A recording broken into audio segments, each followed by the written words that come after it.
says the end product of education should be free, creative man who can battle against historical circumstances and adversities of nature.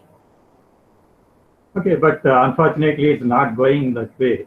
Instead of making a student a creative person, we always make them mug up the things, reproduce the things, and all. So we got used to this educational system, unfortunately. So gradually, anyhow, the government and all are trying to change the education system. We hope we will reach his dreams. Okay, we'll go to thermodynamics. It's a lecture 2. So the root of the word thermodynamics comes from the Greek words thermi, which is heat, and dynamics, which is power. But usually whenever I ask some people what is the meaning of thermodynamics, so people say thermo means heat and dynamics is movement. So many times people think it is movement of heat. But it is not that, because the dynamo is power. So dynamics is coming from dynamo, which is power. But when we talk about movement of heat, so immediately we have to remember the other subject, heat transfer. Heat transfer also is a movement of heat. When there is movement of heat in thermodynamics and movement of heat in heat transfer, so how do you distinguish between these two subjects? And what is the difference that it deals with? Both deals with heat. Then what is the main difference between these two? Can anybody try to answer me?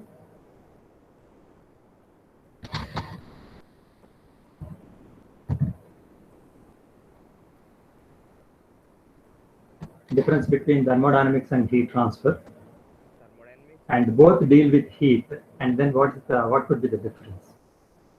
So thermodynamics it doesn't deal with the time factor.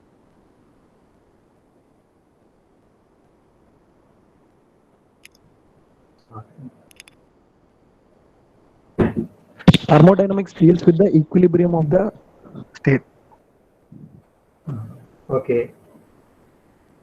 Then Heat transfer deals with the transfer of heat from one body to other body, but it does not deals with the equilibrium states. Okay. Your good name, please. Himavarsh. Himavarsh. Okay. So thank you for sharing your idea. So actually, there is a small thing and a little bit of correction I'll make. So this is this. Thermodynamics deals with the quantity of heat transfer, but heat transfer deals with rate of heat transfer and mode of heat transfer. How much heat is transferred only I am interested in thermodynamics, but in heat transfer, at what rate the heat transfer takes place and in what mode, whether it is conduction, convection or radiation. So heat transfer always try to increase the heat transfer rate or decrease the heat transfer rate based on the practical problem. Suppose if it is a refrigerator or air conditioner room, I don't want to have heat transfer to the outside. I want to reduce the heat transfer as much as possible. That is, rate of heat transfer is to be reduced. In the same way, when I am heating something or cooling something, and I want to have the maximum rate of heat transfer, I want to increase the rate of heat transfer. So there I am interested in that. But in thermodynamics, okay, how much heat is to be transferred? That is only it deals with that. And also mode of heat transfer. When I want to increase or reduce the heat transfer, so which way, how much heat transfer is taking place through convection, convection and radiation. And based on the situation and the application, we try to increase one of the mode or decrease one of the mode, whichever is practical and convenient. So that is one of the difference. The other difference is thermodynamics deals with systems that are in equilibrium. And heat transfer deals with the systems that are not in equilibrium. That is, because if you want to have conduction heat transfer, there should be temperature variation within the substance. Then only the temperature changes or conduction heat transfer takes place, or when they are in contact. So there will be temperature gradient and there will be heat transfer. So unless there are gradients, there will not be any heat transfer, gradient of temperature. But it deals with that systems that are in equilibrium. Means within the body or from body to the other body, unless both come to the equilibrium, we cannot find out how much heat is transferred or how much energy is transferred. So we deal with the systems that are in equilibrium. Okay. So the other thing what I'm interested in last class also I'm discussing about the classical thermodynamics and assumptions. Whatever thermodynamics we study is classical thermodynamics or continuum thermodynamics or Newtonian thermodynamics, like that. Okay, here what it deals with and how it is different to that and what is the limitation for this classical thermodynamics. Okay, first one is I assume the system to be in continuum.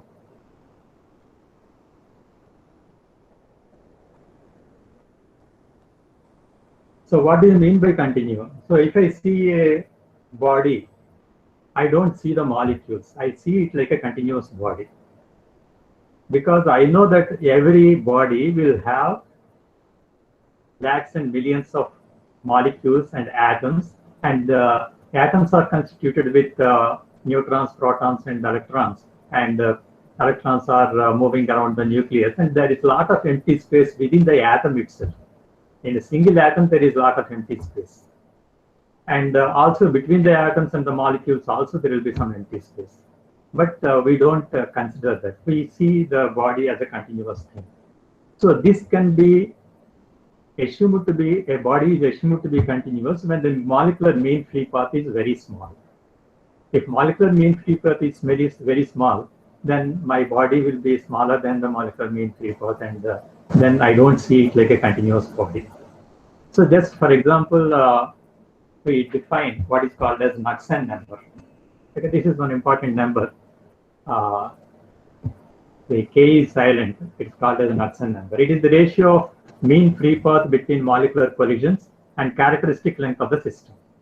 This characteristic length depends. This is overall dimension of the system. It can be length of the system. It can be diameter of the system, or whatever is the major dimension of the system. That is called as characteristic length of the system. So if the Knudsen number is the ratio of mean free path between the molecular collisions and the characteristic length of the system. If Kn is very less than 0.01, then only the system is said to be continuum. That is, Kn is less than 0.01 because the body is larger compared to the mean free path.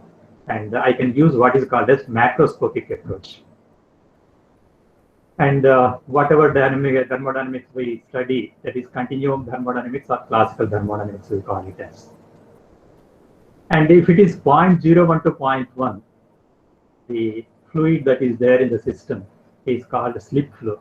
That is, the viscous effects are negligible because you have studied, you know about viscosity and all. If the viscous effects are negligible, then what happens is the flow over a body, it slips over them.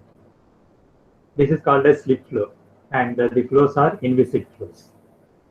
If the Knudsen number is 0.1 to 10, then mean free path is large, and I can see the molecules, and so I have to study the behavior of each molecule. Then we call it as microscopic approach. Microscopic level we are studying, and the subjects that are to be dealt with are kinetic theory of gases and statistical thermodynamics. If Knudsen number is greater than 10, then molecules are also very far away from each other. So like, for example, in the outer space, the molecules are away from each other. Or if you see a system where there is vacuum, the number of molecules present are very few. And so to study them, we have to study the subjects called as rarefied gas dynamics or vacuum mechanics. And if you go to still atomic level and elementary particles level, all these subjects will not work with, and we have to study quantum mechanics. So based on the Knudsen number, we have to understand which subject I have to deal with. So we are dealing with classical thermodynamics or continuum thermodynamics. And the other one is Newton's laws must hold good. So unless Newton's laws are valid, I cannot use this. So where these Newton's laws are valid? So there are limitations for Newton's laws. One is that the frame of reference must be inertial. Inertial frame of reference I have to use. So what do you mean by inertial frame of reference? Can anybody tell me what is inertial frame of reference? Non-accelerating frame. Yes, Jayan? The frame is not accelerating. The frame? It's not accelerating. It's not accelerating. Very good, very good. So it's nice. Okay, the frame of reference should be at rest or in uniform motion in a straight line. Then only the Newton's laws are valid, and then only I can use this classical thermodynamics. So, but strictly speaking, there are, if you see anything, even Earth is taken to be inertial for our study, but we know that Earth is rotating around the Sun in a circular orbit or elliptical orbit, then it's not going in a straight line. So actually speaking, Newton's laws are not valid on Earth. But because these effects of non-inertial frame is very much negligible, we assume Earth to be inertial frame of reference. We know that there is nothing at rest or nothing in uniform motion in whole universe. Earth is not inertial, and even if you take Sun, though all the planets are going around the Sun itself is moving in the galaxy. So Sun is not inertial. Even the galaxies are moving in the universe. So nothing in the universe can be taken to be inertial frame of reference. But based on our particular application, we can assume that Earth is inertial frame of reference. Okay, we will go to yes. Sir, your screen is not being shared, sir. I don't know what can be done about that. So my mic is okay, and I am trying to increase my voice. Is it okay? Yeah, okay. And can you go a bit slow? Maybe. Okay. I will try to make it as better as possible. Right? Thank you. Sir, your screen is not presenting, sir. Yes? Screen is not being presented.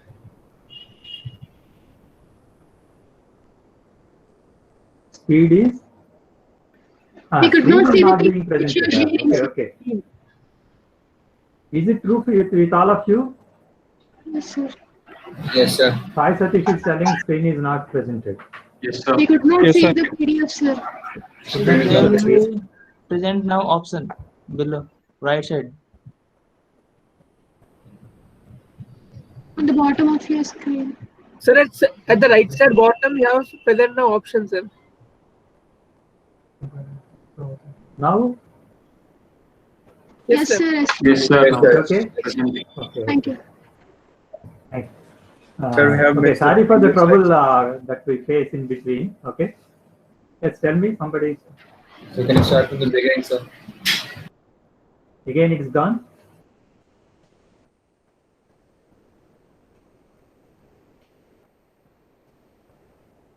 No, sir, can you start from the beginning, the Knudsen number from that one? It's not clear, sir.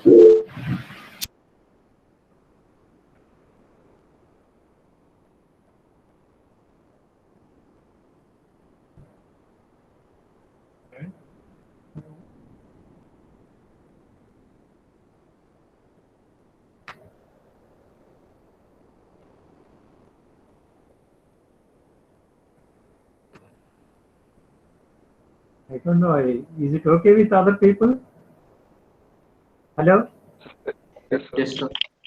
Sir, can you please go a few slides before, sir, where you discuss about Knudsen number? Okay. I will repeat, but is the screen okay? Can you see? Yes, sir. Screen is visible, sir. My voice? Yes, It's audible. Yes, sir. Yes, sir. Can I continue? Yes, sir. Yes, sir. You can. Okay, I am talking about Knudsen number. Knudsen number is the ratio of mean free path between the molecular collisions and the characteristic length of the system. And so the characteristic length, if it is large and mean free path is small, then you can see the body as a continuous body. Then we can go for what is called as macroscopic approach. And we assume that in our thermodynamics, which we call it as classical thermodynamics or continuum thermodynamics. if the Knudsen number is 0.01 and 2.1, that is the body length is becoming less compared to the molecular distance, and then it is called inversive flow. And if it is 0.1 to 10, molecules are the, I can see the molecules within the system, right? And so I am interested in finding out the molecular behavior, and we go for what is called a statistical thermodynamics and kinetic theory of gases. And if it is greater than 10, it is completely free molecule flow. The molecules are away from each other very much, like in outer space or in vacuums. So we study what is called as rarefied gas dynamics or vacuum mechanics. If the systems are atomic level or elementary particles level, I have to study what is called as quantum mechanics. Okay, and so this concept of continuum can be extended to understand it better, right? If I take a room, okay, in the room, so room is the system, or that is air in the room is the system, and then it has some volume, and also it has some mass, and if I can find out the density, average mass density, I will get some density here. And if I take only half of the room, that is reduce the system to the half, but still the density of the air will be same. And you go on reducing the volume of the room to smaller and smaller levels, okay, till certain level, the density will be constant. And if it goes to still smaller level, that is to the molecular level, where the number of molecules present in our system may vary, then the density of the system will change, because the number of molecules present in the small system will be different, and it oscillates between these two curves. So it will be hazy, and so this continuum approach cannot be used when the volume is less than this capital V here. So this is the right side is region of continuum, and the left side is region of non-continuum, where I cannot use the classical thermodynamics or continuum thermodynamics. On the right side, when the volumes are beyond the molecular spaces, then we can use the classical mechanics. I think it will be better clear by seeing this figure. Okay, then I am talking about inertial frame, and the Newton's laws have to be hold good. Suppose the Newton's laws has another limitation. Okay, so if I go to a particular example, right, relative velocity. So there are two bodies coming towards each other. You can see VA, it is going, one body going with VA to the right, and the one body is coming with VB to the left. And if I want to find out the relative velocity of object A with respect to object B, which is VAB, is equal to VA minus, because VB is minus of minus VB, so VA plus VB. Suppose if VA is 80 meters per second and VB is 60 meters per second, then what will be VAB? Then what will be VAB? 140. 140. 140 meters per second. 140. This is obvious because VA plus VB. Now suppose we go to some 100 years later, where we travel by rockets, which travels with very high velocities. Suppose there are two rockets moving with one with 0.8 times the 80% of the velocity of light, and another is traveling with 60% of the velocity of light. Two rockets we are flying towards each other. So if they are flying like that, then what is VAB?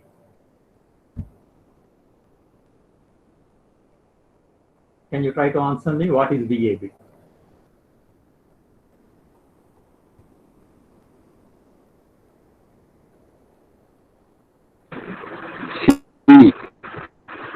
Yes? Anybody try? C. Okay, that is the velocity of light, because we studied that nobody can travel more than velocity of light. We feel it is C. Suppose instead of this 0.6, it becomes 0.5. Is that again C only? If it is 0.3, is it again C? So though whatever it is from 0.2 to Yes, 0.6, the relative velocity, is it C only? Yes, sir. And so you cannot distinguish between the bodies traveling with 0.3, 0.4, 0.6 like that. All bodies look like traveling at velocity of light.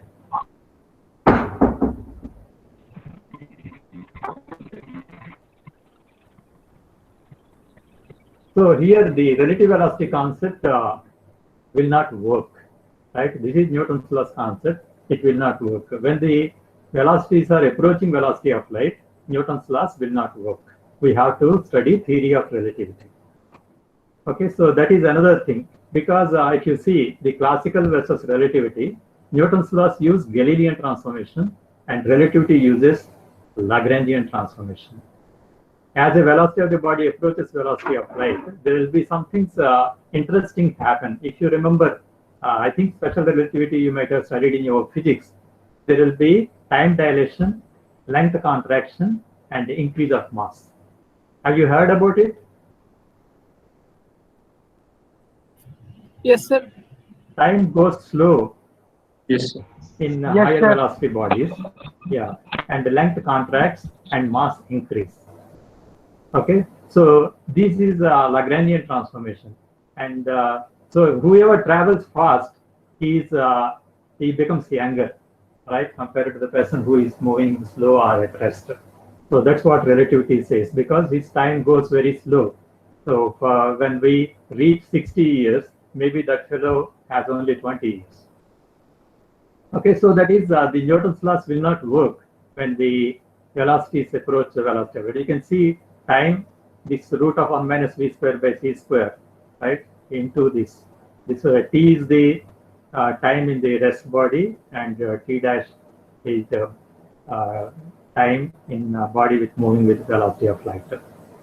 Okay, so this gets reduced, and the length also gets reduced, and but mass by this, so there will be increase in the mass. Okay, what I want to say is our thermodynamics will not work when the velocities approach velocity of light. That is another restriction.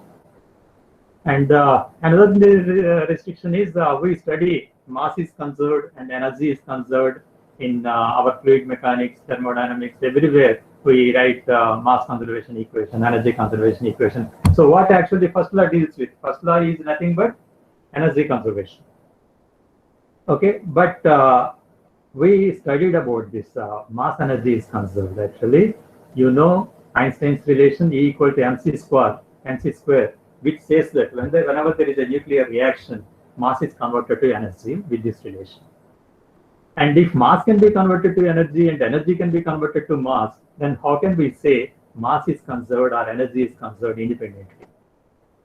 We cannot say. Actually, if you know this E equal to mc square relation, we can say only mass energy is conserved. We can never say so mass is conserved and energy is conserved. But because we deal with thermodynamic subject without any nuclear reactions, we assume mass to be conserved independently and energy is conserved independently. So that is another assumption we make. There are no nuclear reactions. And another thing, velocity is not approaching velocity of light. If it approaches velocity of light, I have to study relativity. In the same way, mass should be finite and should not be zero or negligible. So mass is infinitesimal or negligible when we deal with elementary particles.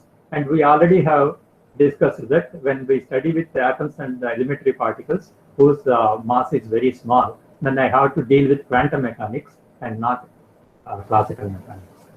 Okay, these are various assumptions we make. Actually, these are never discussed in any textbook, right? But we have to know all these things. So whenever we study a subject or whenever we deal with an equation, we have to know the validity of that particular equation.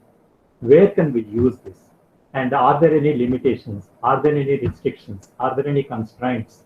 So we cannot just blindly use, because I know the equation, these variables are given, I use it and find out the unknown variable. No. We have to know the validity of that particular equation. So that's why we have to be very conscious about these particular assumptions.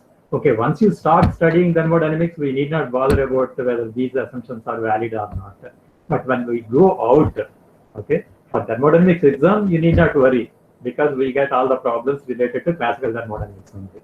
But when we go out, when you take a practical situation, when you are working in a space station or somewhere, and if you want to use this formulae, and you have to know whether they can be used or not. Okay, so that's what I want to stress on, right, before going to the actual subject. Okay, so all subjects start with system, surroundings, and definition of those things. But these things we have to be careful. Okay, then we come to the real subject, actual subject. So thermodynamics is the science of energy. Okay, it is defined in different ways in different books. So thermo, because we know it is heat, and dynamics is power or work. Actually, in other books it will be given as it is whatever definitions I have taken. These are from Sengel book. Okay, thermodynamics by Sengel. Okay, but in many of the books we say this is the science that deals with heat, work, and the properties relating to heat and work. Okay, so that is the definition of thermodynamics. And energy, you know, this is the ability or to cause the changes. And we already discussed the name thermodynamics comes from three-fourths and dynamics.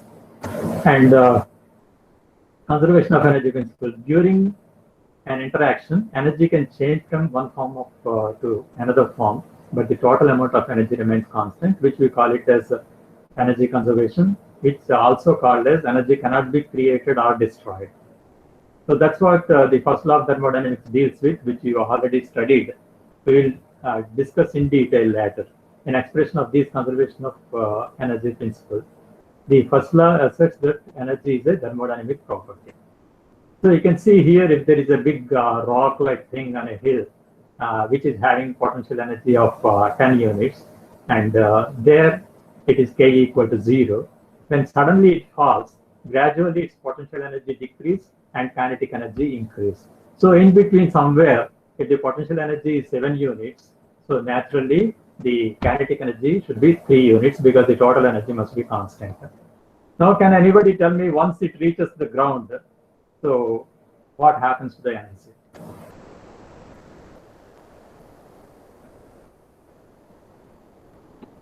Potential energy 0. Yeah, potential energy is 0. Then? Depends on the origin. Kinetic energy? Kinetic energy. Some kinetic It energy, can be converted some heat into energy is there. So Some once heat it falls energy is there. down, there will be friction created, Total and energy. friction is converted to heat, and heat is absorbed by the Heat air. energy. Okay, converted to heat energy of 10. But total energy Okay, remains good. constant. Yeah, the total energy remains constant. And because sometimes for a common man, he doesn't understand where this energy has gone. Because till it reaches the ground, it has 10 units, so it is found, the total potential energy and kinetic energy. But once it reaches the ground, there is no potential energy, no kinetic energy, and where it is gone. So it is converted to heat, and it is dissipated to the atmosphere or air. Okay. Then we talk about second law of thermodynamics, which asserts that energy has quality as well as quantity. So that is the difference. First law deals with the quantity of energy, but second law deals with the quality of energy. And the actual processes occur in the direction of decreasing quality of energy. So we have high quality energy and low quality energy. So what is the low quality energy? Which energy is of low quality? Can anybody tell me?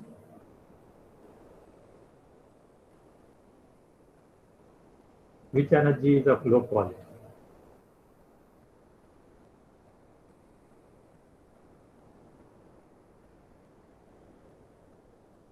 Hello? Okay. Heat is energy of low quality, and work is energy of high quality.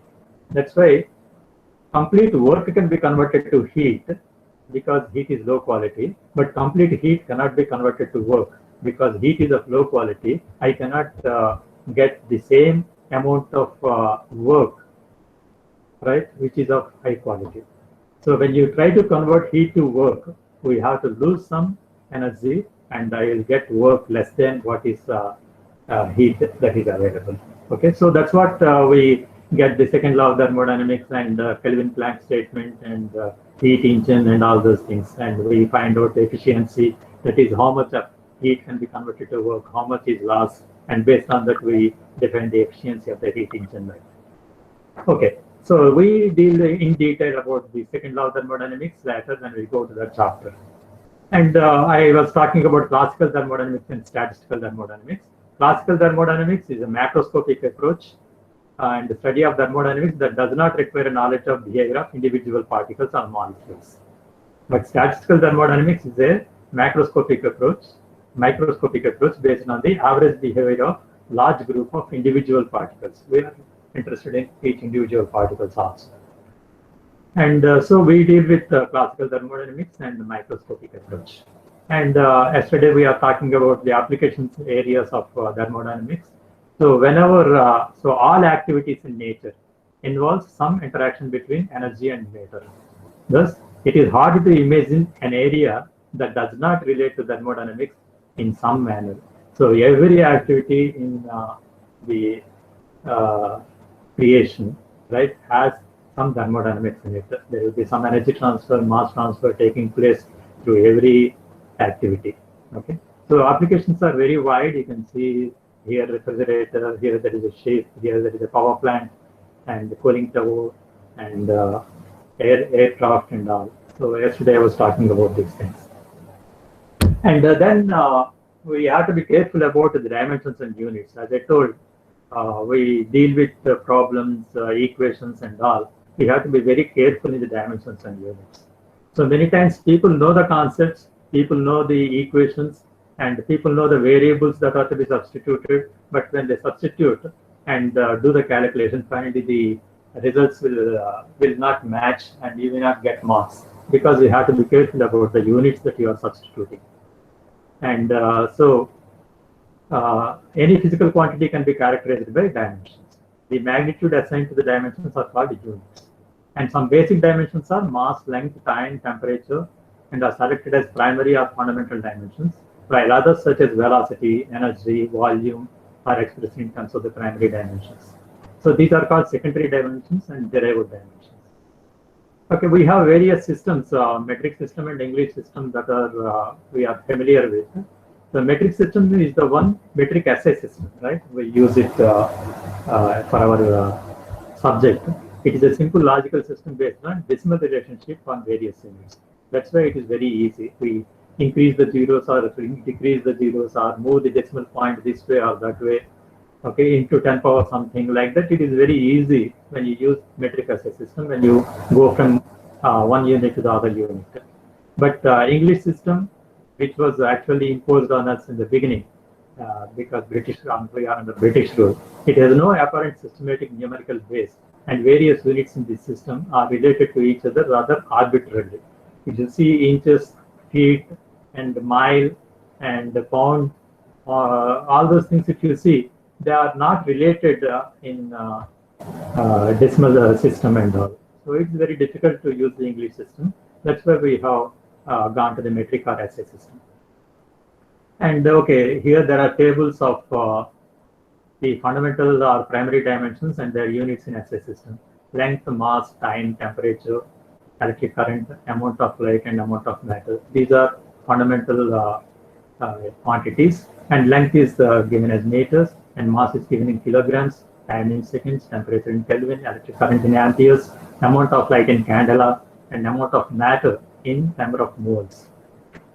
And we have the standard prefixes in SI units from 10 power 24 to 10 power minus 24. I will not read all these things. We can, all these things. Okay, but when you have meter, kilogram, second, all these things, and how they are defined, how do you calibrate the things? Okay, I go to the market, they say these are so many kilograms, and how do I know, or how that stone is made, or that iron block is made, telling that this is 1 kilogram, 2 kilograms, how it is defined? Okay, there are complex definitions for them, but we have to know. Just show this definition. Meter, it is the length equal to 1,650,763.73 wavelengths in vacuum of the radiation corresponding to the transition between the levels 2p10 and 5d5 of krypton 86 atom. See how complicated it is. So meter is defined like that. So these meter scales are made satisfying that. Okay. So kilogram, the mass of the international prototype of the kilogram kept at International Bureau of Weights and Measures at Severs near Paris. So there is a standard block of platinum iridium alloy, right? So it is kept in that Bureau of Weights and Measures, which indicates a standard weight of kilogram. Okay, luckily this is not much complicated. But when you go to second, again it is a complicated definition. The duration of 9,192,060,631,770 periods of the radiation corresponding to the transition between the hyperfine levels of the ground state of the cesium-133 atom.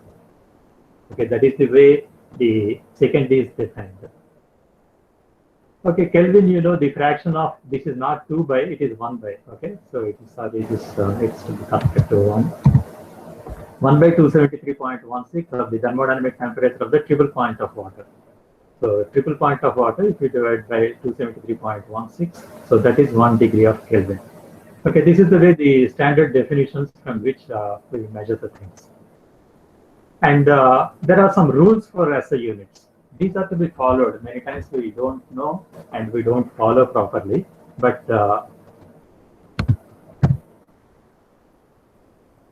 so all symbols are written in small letters except the symbols derived from the proper names. Okay, so N for Newton, W for watt. These are proper names. So whenever you get Newton, watt, we have to write capital letters. But if you have meter, second, all those things, we have to write M, S or something. So we have to write capital letters for proper names. And the units with names of scientists should not start with capital letter when written in full. So if I want to write complete Newton in when you write it, I should not write in capitals, capital letter. All small letters are to be used and not N90 capital Newton. Okay, so it should not be used. All small letters I have to use if I want to write in all small letters. And for numbers having 5 or more digits, the digits should be placed in groups of 3 separated by spaces, like this. Not actually whatever the way you write crores, lakhs or like that. We have to write 7 blank, 8, 589 blank, 3 zeros instead of writing it continuously, or we should not put commas like 75,89,000. Okay, so this is the standard things they have taken. And a dash is to be used to separate units that are multiplied together.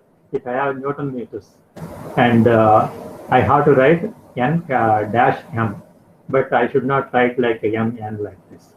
So because this becomes millinewton. So I have to be careful about that. And plurals are never used with symbols. If there are meters, I should not write MS or meters. I have to write M only. So, and in a 4-digit number, suppose if I have, the space is not required. Suppose 7,589 is there. I can write all together. I need not put space between 7 and 589. But sometimes when you want to add with some numbers which are having 5 or more digits, and if I write them in columns, then I have to give the space between them. Okay, the same way, if I have 30 into 10 power 6, I should not write in this way. I have to write 30 into 10 power 6. Okay, if I want to differentiate between mass and weight, I want to ask you a small question. And suppose if you go to a theater or a station or a bus stop or something, there is a machine, a vertical machine on which you stand and you keep a 1 rupee coin and you will get a message that you are 56 kgs or 65 kgs. Okay, is it mass or weight? Can anybody answer me? Right. Wait, sir. Right, sir. Okay, if it is your weight, okay, that then what is your weight? What is your mass? Mass is constant. No, you are 50 kg weight. Your weight is 50 kgs. Then what is your mass? Weight by Weight gravity. by acceleration due to gravity. Divided by 9.6. 50 divided by 9.81. Huh? That is your mass. And what Weight are the by G units? on mode. Okay, you are telling your weight is 50 kgs. Okay, then I am asking what is your mass? And because W equal to mg, you are thinking that m is equal to W by Z, or that whatever that 50 kgs by 9.81, you are telling it is the mass. Then what are the units of that mass?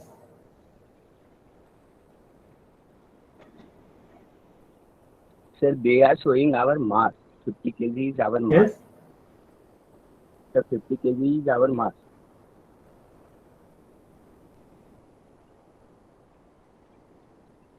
Did you understand the confusion?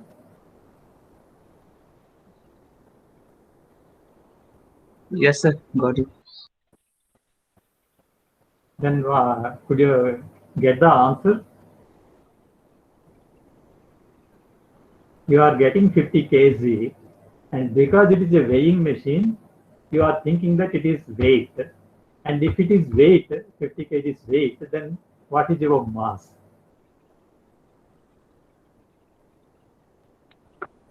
Sir, there is something. Sir, mass is Coded 50 inside kg, it. weight is 500 newtons, sir. Weight is 50 newtons, 55 newtons. Weight is 500 newtons, sir. Mass is 50 kg, sir. Yeah. But okay, the confusion comes because it is a weighing machine, so we have to get weight. But you are saying 56 kgs of mass. So are we getting mass or weight using that weighing machine?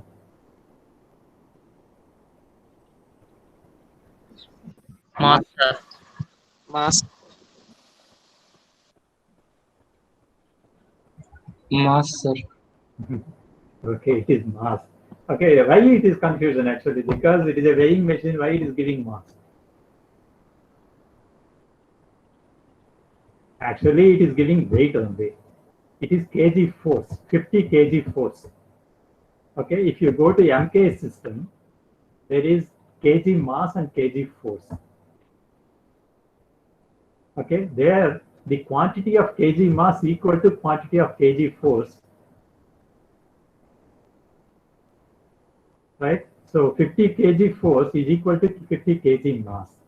Okay, you will understand if you see the definition of kg force in Newton. Okay, just you check it. And so whatever we are getting is 50 kg force, which is equivalent to 50 kg mass, which is used in SI system. So 50 kg mass is your mass into 9.81 is the weight in SI units. In newtons you will get. Okay, try to get it better by thinking about it. Okay, so it is normally very confusing a little bit. Okay, another thing is dimensional homogeneity. So this is very important. So when you are writing energy equation, the first law energy equation, you are writing Q plus mv squared by 2 plus mg into z1 minus z2 or h1 minus h2. Like that you are writing something. So when you are adding number of terms or subtracting one from other, all should be on the same units. Okay, every term in an equation must have the same units. Then only we call it as dimensional homogeneity. So whenever I add, so sometimes you may forget multiplying by mass to kinetic energy and try to add potential energy, which is GH.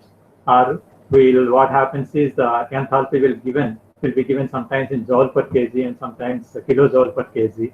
So whether it is joules or kilojoules, when you are doing V squared by 2, what is that I am getting? Whether we can add directly to internal energy or enthalpy. Are the units same? V squared by 2 is meter square per second square, and joules is something. And are they same? Can we add or subtract, or is it right or not? We have to be clear about the dimensional homogeneity. So we will discuss in detail when we go to that. But we have to be careful. Whenever I consider an equation, all terms in the equation must have same dimensions.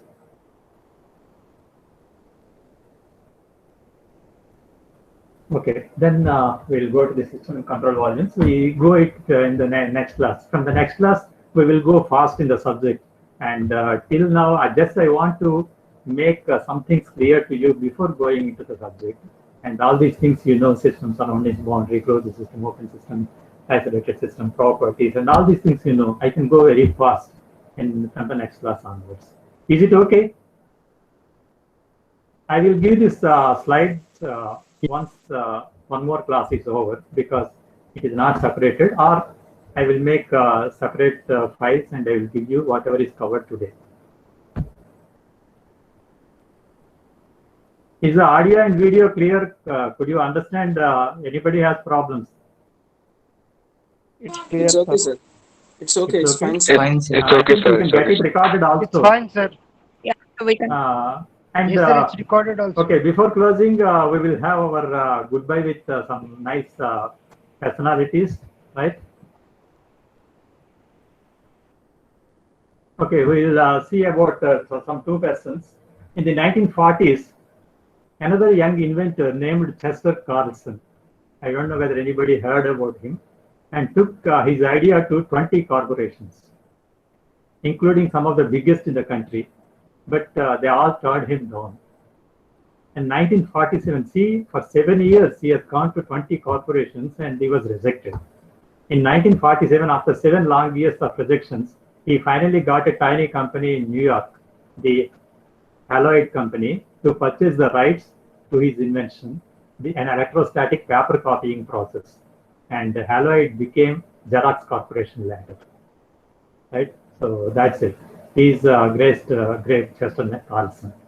And about another great personality, a 4-year-old girl, the 20th of 22 children, contracted double pneumonia and scarlet fever at a very early age, which paralyzed her left leg completely. And actually, she was told she cannot walk or do anything, any movements or anything cannot possible. She should be completely bedridden. But thereafter, at 9 years of age, she removed her leg braces and started walking without them. And at 13, she decided to become a runner, but kept failing miserably in all races that she entered in. She went on trying, she kept trying in spite of several detractors, and finally started winning every race she entered. And she is Wilma Rudolph, who went on to win 3 Olympic gold medals in one single Olympics. Okay, so some great personalities we will see in the next class also. So thank you. Any other questions?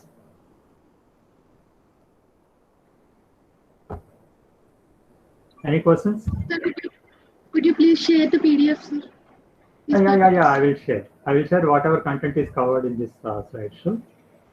Okay, sir. I will share it.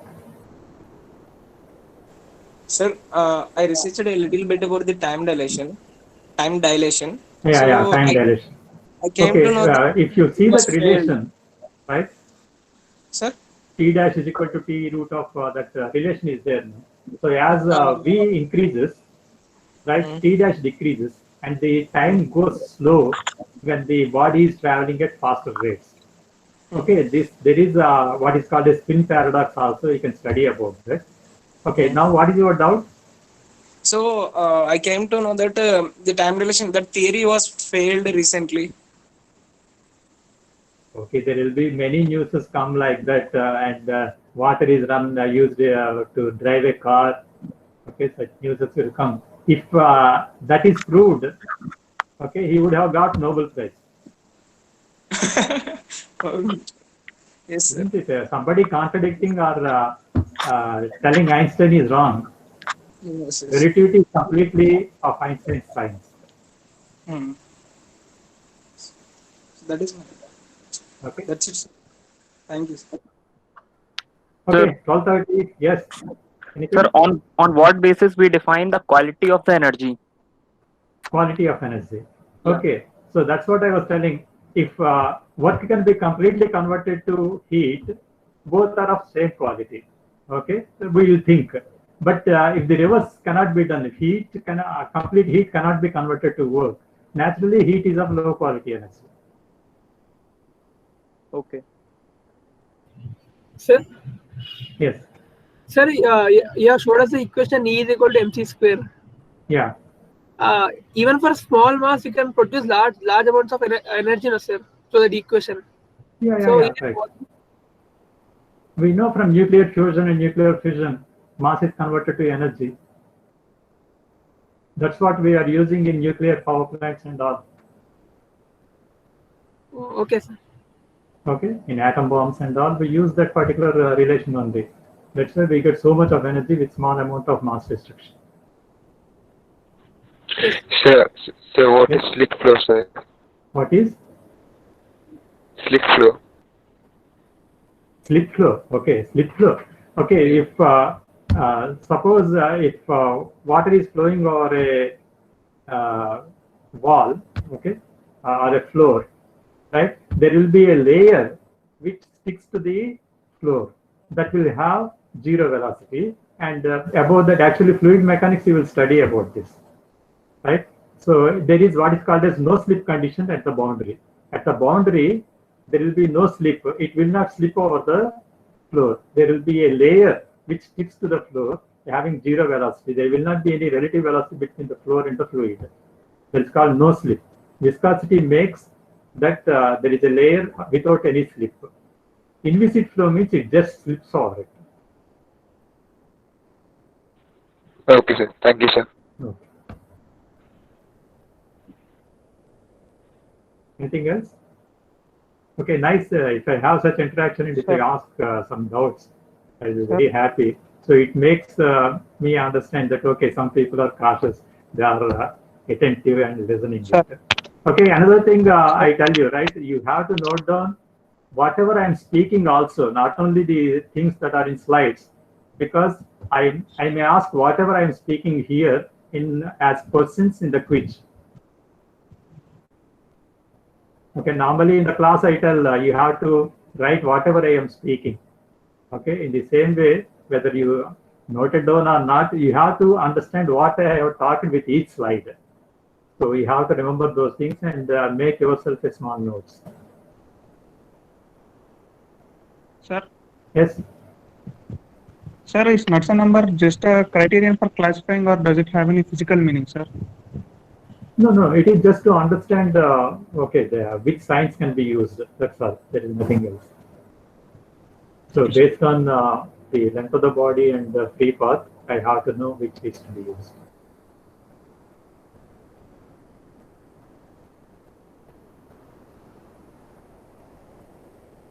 And as I told, if you have any further questions when you go through the material and all, you can always interact with me either through the mail or through the WhatsApp or whichever way you want, or even phone also. Right? Phone, I may not immediately reply because it may be in silent mode or phone may not be with me, but I will see missed calls and I call you later. Because I have all your phone numbers with names, so I can identify who is calling. Okay?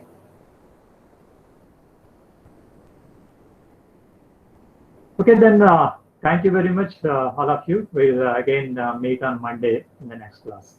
Okay? Bye.